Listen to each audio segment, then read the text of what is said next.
अंदर जब ज्ञान आता है, तो ज्ञान आने से जब वो ज्ञान को धारण करता है, तो ज्ञान को धारण करने के कारण जो है आत्मा की अवस्था धीरे-धीरे बदलती है। ये आप सब ने अपने जीवन में देखा ही होगा। आपके जीवन में भी बहुत सारे परिवर्तन आए होंगे। आपका स्वभाव, मूल स्वभाव भी चेंज हुआ होगा। तो यहाँ पे उन्होंने आपकी यह स्थिति आत्मज्ञान के कारण है या धैर्य के कारण? आइए धीरे-धीरे समझते हैं कि इस तरीके की स्थिति उनकी कैसे बनती गई। ठीक है जी?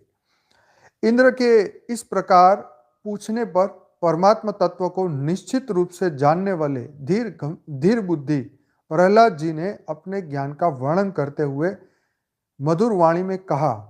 प्रहलाद जी बोले, देवराज, जो प्राणियों की प्रवृत्ति और निवृत्ति को नहीं जानता, उसी को अविवेक के कारण सतंभ मतलब जड़ता या मोह होता है। जिसे आत्मा आत्मा का जिसे आत्मा का साक्षात्कार हो गया है, उसको कभी मोह नहीं होता। देखो कितनी सुंदर सी बात कही है प्रहलाद जी ने। फिर से मैं बोलता हूं क्योंकि इंपॉर्टेंट बात है। जो प्राणियों की प्रवृत्ति और निवृत्ति को नहीं जानता, उसी को अविवेक के कारण जड़ता या मोह होता है। जिसे आत्मा का साक्षात्कार हो गया हो, उन्हें कभी मोह नहीं होता। तो यहाँ समझने की बात यह है कि जो प्राणियों की प्रवृत्ति और निवृत्ति, ठीक है जी, जो नहीं जानता, मतलब हमें यहाँ स्वभाव की बात बता रहे हैं कि उसकी प्रवृत्ति क्या है, उसका नेचर क्या है। तो जानवरों की प्रवृत्ति क्या है और उनकी निवृत्ति, निवृत्ति का मतलब मुझे नहीं पता, उनकी प्रवृत्ति मैं एक गेस कर रहा हूँ कि उसी के बारे में, उसके स्वभाव के बारे में, उसकी प्रतिक्रिया के बारे में, उसके मूल स्वभाव के बारे में, उसका जो डीएनए में जो रिकॉर्डिंग पड़ा है उसका मतलब वो उसका बिहेवियर कैसा है, उसका स्वभाव कैसा है, उसी के बारे में बात लिखी है कि जो प्राणियों की प्रवृत्ति और निवृत्ति को नहीं जानता, वो जड़ता और वो अविवेक के कारण जड़ता या मोह उसे हो जाता है। तो और आगे कहा, जिसको आत्मा का साक्षात्कार हो गया वो उसको मोह नहीं होता।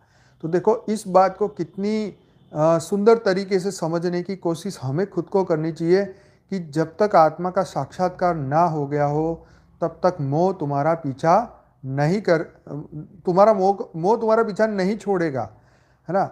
तो जिसको आत्मा का साक्षात्कार हो गया, उसको कभी मोह नहीं होगा, नहीं होता। क्यों?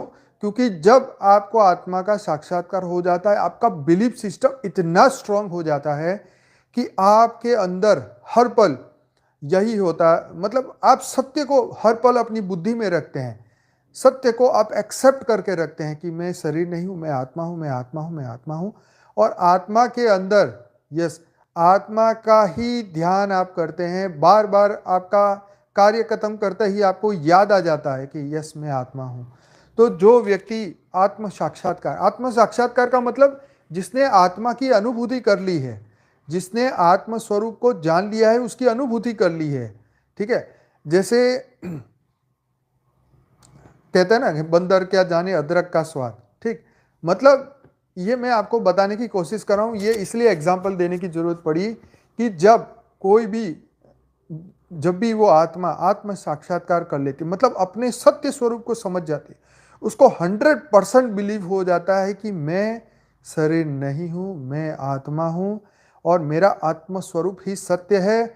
ये शरीर नाशवंत है, कुछ ही समय के लिए धरती पे है और हर कर्म आत्मा के कल्याण के लिए ही अगर वो करता है और आत्मा के ऊपर फोकस रखता है, सभी चीज़ों से ज़्यादा महत्व वो आत्म स्वरूप पे देता है, आत्मा की अथाह गहराइयों की अनुभूति करता है, उसी को आत्म साक्षात्कार कहेंगे। ऐसा नहीं होगा कि अचानक लाइट हो जाएगी यहाँ पे और आपको एकदम प्रकाश दिखाई देगा और आप कहेंगे अच्छा मेरे को आत्म साक्षात्कार हो गया। ऐसा नहीं होता है। आत्म साक्षात्कार का मतलब मैंने आपको बहुत गहराई से समझाया। इस चीज को आप अपने जीवन में उतारना, अनुभूति करना और आप जीवन में कितनी बार इसको दिन में एहसास करते हो, ये आत्म स्वरूप की प्रैक्टिस है। ये आत्म स्वरूप आत्म साक्षात्कार स्वयं को ही करना होगा। ठीक है, कितनी बार आप उसको करते हैं, कितनी देर तक आप करते हैं, उस पर कितनी देर तक बिलीफ रहता है।